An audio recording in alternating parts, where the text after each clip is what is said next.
ఈరోజు మనతో వచ్చరికి ప్రముఖ నిర్మాత నటికుమార్ గారు ఉన్నారు. సార్ నమస్తే సార్. సార్ మనం చూస్తూనే ఉన్నాము, గత 2 రోజుల నుంచి బ్రేకింగ్ న్యూస్ అని చెప్పుకోవచ్చు.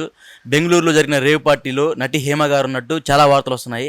ఆమె కూడా దీన్ని ఖండించారు. బట్ చాలా వరకు ఆమె ఏమంటున్నారంటే నేను దాంట్లో లేను, ఈసారి మళ్ళీ నా మీద తప్పుడు ప్రచారాలు చేస్తే చెప్పు తీసుకుని కొడతా అంటున్నారు, లేకపోతే ఇంకా తీవ్రంగా కామెంట్ చేస్తున్నారు. సో మీరు కూడా దాని మీద ఏం కామెంట్ చేస్తారు? పవన్ కళ్యాణ్ గారికి ఎలక్షన్స్ కూడా ఇంత అయిపించుంటారేమో మీరు. అది కాదు, అది పవన్ కళ్యాణ్ గారి ఎలక్షన్స్కి ఇంత చూపించుంటే పవన్ కళ్యాణ్ గారిని మామూలు లేకపోతే చంద్రబాబు నాయుడు గారిని చూపించినా బాగుండేది. అసలు 3 రోజులు బట్టి బ్రేకింగ్ ఏముందో నాకు అర్థమైతే కావట్లేదు. కానీ ఒక బ్రేకింగ్ చేస్తూనే ఉన్నారు. ఇప్పుడు మళ్ళీ ఆమె చెబుతూ కొడతానదా? ఎవరు కొడతానది? చూపించిన వాళ్ళు కొడతానదా, లేకపోతే కంప్లైంట్ పెట్టిన వాళ్ళు కొడతానదా? ఇప్పుడు ప్రచారాలు చేసిన వాళ్ళని తప్పుడు ప్రచారం చేస్తానంటే పోలీసులను కొడుతుందా, లేకపోతే మిమ్మల్ని కొడుతుందా? అంటే చేసిన వాళ్ళని కేసులు పెడతారంట మీడియా వాళ్ళ మీద. పెడితే మంచిదే కదా. అది అప్పుడు పౌరుషం అండి. ఎస్, పౌరుషం. ఎందుకంటే తప్పుడు సమాచారం చేస్తే కేసులు పెట్టాల్సిందే. తప్పుడు సమాచారం పోలీసుల మీద కూడా డిఫర్మేషన్ కేసు పెట్టాల్సిందే. వాళ్ళ మీద అప్పుడు సీరియస్గా యాక్షన్ తీసుకుంటే అప్పుడు రేపు ఇంకొకరు చేయరు. కానీ మరి మీరు ఎక్కడున్నాను అని చెప్పి ఈరోజు దాకా ప్రెస్ మీట్ పెట్టలేదు. ఒక వీడియో రిలీజ్ చేశారు. ఆ వీడియో 2 ఒకటేలాగా ఉన్నాయి కదా. కనుక సార్ బెంగళూరులో పోలీసులు విడుదల చేసిన ప్రకారం అయితే ఒక ఫోటో విడుదల చేశారు. ఆ ఫోటో అదేవిధంగా ఏమో ఒక ఫామ్ హౌస్లో ఉన్న ఒక వీడియో పెట్టింది. 2 ఒకటే డ్రెస్లో ఉంది. సో అది బెంగళూరులో ఫామ్ హౌస్ కాబట్టి డెఫినెట్గా మళ్ళీ బెంగళూరులో ఉంది, ఇంకా హైదరాబాద్లో లేదు. సో ఇంకా వాళ్ళ ఆధీనంలో ఉందని చెప్తున్నారు.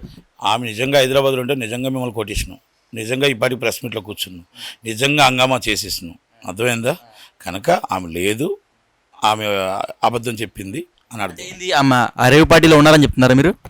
ఏమంటే ఉన్నారని పోలీసు వాళ్ళు చెప్తున్నారు. ఈమె లేదు అని చెప్పడానికి ఆ సాక్ష్యాలు లేవు. ఉన్నారు అని చెప్తున్నారు. ఎఫ్ఐఆర్ అయ్యింది. రెండోది, ఆమె వెళ్ళింది దేనికి? అక్కడ రేవ్ పార్టీలోని ఒక ఈవెంట్ చేసుకుంటున్న ఒక చిన్న బర్త్డే బాయ్. ఆ బర్త్డే బాయ్కి బాగా ఫాదర్ డబ్బు ఉందంట. ఆ 100 మందిని డబ్బున్న వాళ్ళందరినీ తీసుకుని వెళ్ళి ఎంజాయ్ చేద్దాం రమ్మని ఒక రేవ్ పార్టీ బుక్ చేశాడంట. ఆ రేవ్ పార్టీలో మొత్తం టోటల్గా ఆర్టిస్టులు కూడా హైర్కి బుక్ చేసుకుని ఉండొచ్చు. ఎందుకంటే ఈవెంట్ ప్రోగ్రామ్స్ అవుతాయి.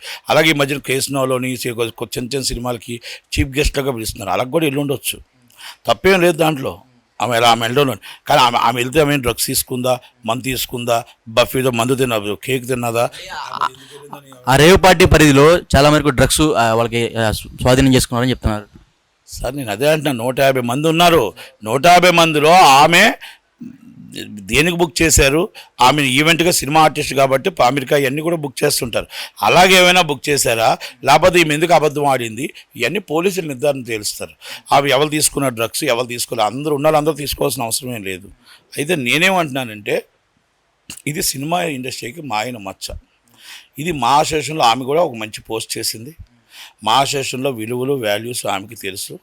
కనుక దీని మీద ఒకవేళ నిజంగా ఇలాంటివి ఏమైనా నిజమైతే సీరియస్ యాక్షన్ తీసుకోవాలి. ఎందుకంటే ఇది రేపు మన సమాజానికి ఏం చెప్తున్నాం, మన పిల్లలకి ఏం చెప్తున్నాం, రాబోయే తరాలకు ఏం చెప్తున్నాం?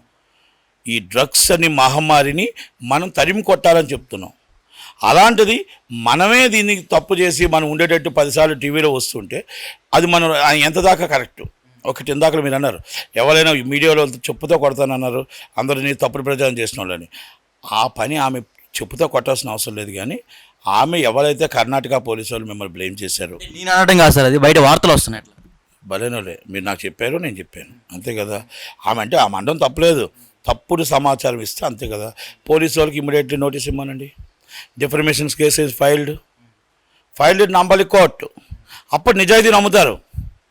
నేను లేకుండా పలానా ఇంట్లో నేను హైదరాబాద్లో ఉంటే నా ఫోటో ఎందుకు వేశారు, నన్ను ఎందుకు తీసుకొచ్చారు, నీ పార్టీకి అల్లరి సృష్టించిన ఆమె నరేష్ గారు ఒక్క మాట అంటేనే వచ్చి మా అసోసియేషన్లో బేబస్తం చేసిన ఆమె కదా. మరి ఈరోజు ఒక వీడియో ఇచ్చి నవ్వుతూ హాయ్ అనుకుంటూ వెళ్ళిపోయింది. మళ్ళీ నిన్న పొద్దున కూడా ఒక వీడియో అయితే రిలీజ్ చేశారు. ఆమె కిచెన్లో వంట చేస్తూ ఉంది. సో అది ఆమె హైదరాబాద్లో ఉన్నప్పుడు వంట చేసిందా, లేకపోతే బెంగళూరులో ఉన్నప్పుడు జరిగిందా, లేకపోతే పాత వీడియోనా? ఒక మాట, వీడియో వంట చేసామా ఏం చేసామా అనేది కాదు. అక్కడ కేసు రిజిస్టర్ అయింది. కేసు రిజిస్టర్ అయిన దాంట్లో ఫోటో ఉందా, పేరుందా లేదా? ఆ పేరులో లేకపోతే అన్నోన్ పర్సన్స్ 106 అని ఉంది. ఆ ఫొటోస్ ఉన్నాయి. అన్నీ మొత్తం వాళ్ళ దగ్గర తీసుకొని మీడియా వేసింది. ప్రత్యేకంగా తీసుకొని ఈ మీద కక్షం లేదు ఎవరికి. కనుక నేనేమన్నా ఇండస్ట్రీ సీరియస్ యాక్షన్ తీసుకోవాలి. ఇలాంటివి ఏమైనా ఉంటే రేపు ఉదయం రేపు భవిష్యత్తులో మన సినిమా వాళ్ళ మీద బాగా బ్యాడ్ అవుతుంది. కాబట్టి మనం ఒక బాధ్యత గల పోస్ట్లో ఉన్నాం. కాబట్టి ఇలాంటివి ఏంటంటే ఇవన్నీ కూడా మనకి సమాజానికి చట్ట విరుద్ధం. ఇవన్నీ చట్టానికి లోబడి కాదు, చట్టానికి విరుద్ధం. ఇప్పుడు ఫైనాన్షియల్ కేసెస్ వేరు, ఇంకో కేసెస్ వేరు, డిఫరెన్సెస్. ఇవన్నీ చట్టానికి విరుద్ధం, చట్టంకి లోబడి లేవు. కాబట్టి ఇలాంటివి మనం చేసేటప్పుడు ఒక అసోసియేషన్లో వాటిలో మనం ఉండేటప్పుడు అలాంటి వాళ్ళని రిమూవ్ చేయాలి. అది విష్ణు గారు ఆయన విజ్ఞతకు వదిలేస్తున్నాం. విష్ణు గారు, శివబాలాజీ గారు చాలా పెద్ద పెద్ద వాళ్ళు ఉన్నారు. వాళ్ళందరూ ఏం చేస్తారో చూద్దాం, వెయిటింగ్. అంటే బయట ఏమన్నారంటే సార్, బెంగళూరు పోలీసులు అక్కడ చాలా మంది బెంగళూరు సంబంధించిన ప్రముఖులు ఎవరైతే ఉన్నారో వాళ్ళని అయితే స్టడీ చేసేశారు. కేవలం ఇట్లా మన తెలుగు ఇండస్ట్రీ సంబంధించిన వాళ్ళనే దీంట్లో ఈ కేసులు ఇరిగిచ్చారని చెప్తున్నారు. సో అప్పుడు మన తెలుగు ఇండస్ట్రీ వాళ్ళ నుంచి ఎవరు మాట్లాడారు సార్ మీరు? అంటే వీళ్ళని ఎవరెళ్ళమన్నారు? ఆ బర్త్డే బాయ్కి విషయం చెప్పడానికి ఎందుకు వెళ్ళారు బెంగళూరు? ఆ బర్త్డే బాయ్ బెంగళూరు సొంతూరా, హైదరాబాద్ సొంతూరా, విజయవాడ సొంతూరా, ఎక్కడ? వాళ్ళు మేము మాట్లాడరా అంటే ఇదేదో బాగుంది, నువ్వు ఆ మమ్మల్ని అందుకు అరెస్ట్ చేస్తుంటే అసలు మీరెందుకు వెళ్ళారు, మీరెందుకు దొరికారు ఆ ఉప్పులో, ఆ మొత్తం టోటల్గా ఆ చెత్తలో మీరెందుకు ఉన్నారు, ఆ డ్రగ్స్ అక్కడ ఎందుకు దొరికాయి, అక్కడ మీరెందుకు అనుమానాస్పదంగా తిరిగారు, మీరెందుకు అక్కడ మొత్తం టోటల్గా తెల్లవారులు ఎంజాయ్ చేస్తున్నారు, రాత్రి 3 గంటలకు మిమ్మల్ని ఎందుకు పట్టుకున్నారు, మిమ్మల్ని ఎక్కడ రోడ్డు మీద వెళ్తే పట్టుకోలేదు కదా. కనుక మీరు ఎందుకు మాట్లాడారంటే అది ఏదో బాగుంది, రోడ్డు మీద పోయిందని కూడా మాతో మాట్లాడి ఇక్కడ లోకల్గా ఉంటే ఏమిటి సగం మంది వదిలేసారు, సగం మంది అమాయకులు తీసుకో. కానీ ఎప్పటికైనా గుర్తుపెట్టుకోండి, ఎప్పటికైనా ఏ రోజైనా సరే అమాయకులే బలైపోతారు. ఐపీఎస్ తప్పు చేసిన హౌస్ ఆఫీసర్ బలైపోతాడు, స్టేషన్ హౌస్ ఆఫీసర్ తప్పు చేస్తే కానిస్టేబులే బలైపోతాడు. అలాగే మీకు కలెక్టర్ తప్పు చేసినా మీకు ఎంఆర్ఓ కింద రికార్డు అసిస్టెంట్, తహసీల్దార్ ఆలే బలైపోతారు. ఇవన్నీ జరిగిన సత్యం ఎంతో. అలాగే పెద్ద పెద్ద వాళ్ళు ఎవరున్నా రోడ్డు మీద చిన్న వాళ్ళు ఉంటారు కదా, మన చిన్న వాళ్ళు పట్టుకొని చిన్న కేసులు పెడతాం కదా.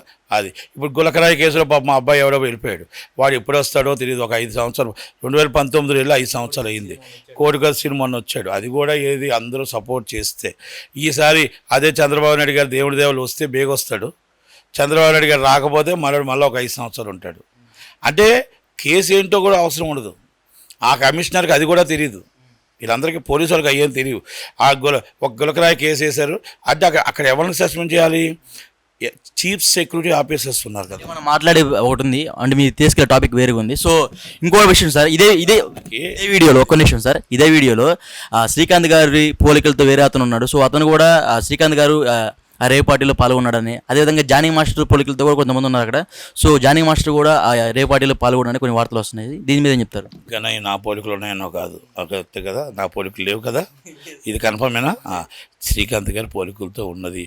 శ్రీకాంత్ గారు ఆయన ఇంట్లో ఉండి ఇదిగో ఇది నా ఇల్లు, ఇదిగో నాకు గెడ్డం లేదు, నేను ఇంట్లో నుంచే చెప్తున్నా, నాకు మా భార్యకి నాకు విడాకులను కూడా మీరు సోషల్ మీడియాలో పెట్టేశారు, ఇలాంటివి ఎన్నో మీరు చేస్తూనే ఉన్నారు, చేయండి తప్పలేదు. కానీ తెలుసుకొని చేయండి. ఓకే, నాకు కూడా అనుమానం వచ్చింది, ఆ పేస్ చూస్తే నాలాగే కనిపించింది కనుక మీరు అనుమానం పడ్డది తప్పలేదు, కనుక నేను అలా రేవ్ పార్టీలకి ఇప్పుడు వెళ్ళను అన్నట్టు. రెండోది, నాకు ఆయన మీద ఎందుకు నమ్మకం అంటే ఆయన నిధి సినిమా నుంచి, ఆయన పెళ్ళి అవ్వకముందు నుంచి నాకు మంచి ఫ్రెండు. అలాగే ఆయన గారి సినిమా భార్యాభర్త ఇద్దరు సినిమా నేనే చేశాను కనుక ఆయనతో పాటు నాకు ఎక్కువ ట్రావెలింగ్ ఉంది కాబట్టి ఆయన అలాంటి వాటికి వెళ్ళడు కనుక ఆయన లేడు అని నమ్ముతాను.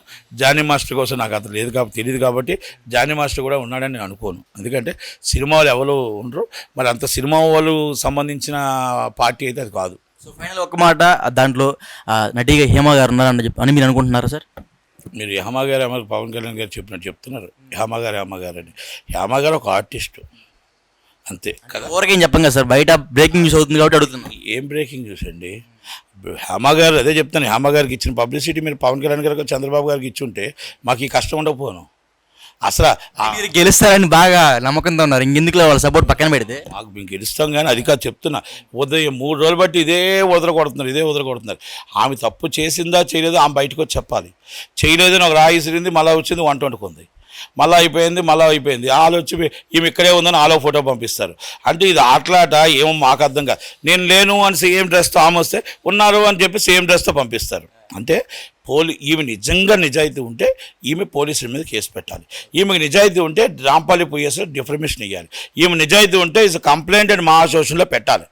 పెట్టి నన్ను అన్యాయంగా ఆడపిల్లని రోడ్డు మీద లాగుతున్నారు అని చెప్పాలి. అప్పుడు దానికి ఇమీడియట్లీ మా అసోసియేషన్ ఇంటూ సౌత్ ఇండియన్ ఛాంబర్కి వెళ్తుంది. సౌత్ ఇండియన్ ఛాంబర్ నుంచి మొత్తం కర్ణాటక అసోసియేషన్కి వెళ్తుంది. కర్ణాటక అసోసియేషన్ చీఫ్ మినిస్టర్ దగ్గరికి వెళ్తుంది. చీఫ్ మినిస్టర్ దగ్గరికి వెళ్ళి ఎవరు తప్పుడు సమాచారం ఇచ్చింది, ఏ పోలీసు వాళ్ళు తప్పుడు కంప్లైంట్ పెట్టారు, ఏ పోలీసు వాళ్ళు అమ్మాయి మీద అన్యాయంగా చేశారు అని ఇమీడియట్లీ సీరియస్ యాక్షన్ ఉంటుంది. ఏ మా అసోసియేషన్ ఛాంబర్ అంటే అంత ఈజీ కాదు. మాకు కూడా రూల్స్ అండ్ రెగ్యులేషన్స్ ఉంటాయి. ఒక ఆడపిల్ల మీద అన్యాయంగా అబద్ధం వేసేస్తే గబగబ గౌచడం ఉండదు. కానీ అది రికార్డు ప్రూవ్ అవ్వాలి. మీరు ఏమీ చేయలేదంటే దాని అర్థం ఏంటి? ఎక్కడో మీది తప్పు ఉందని అర్థం కదా.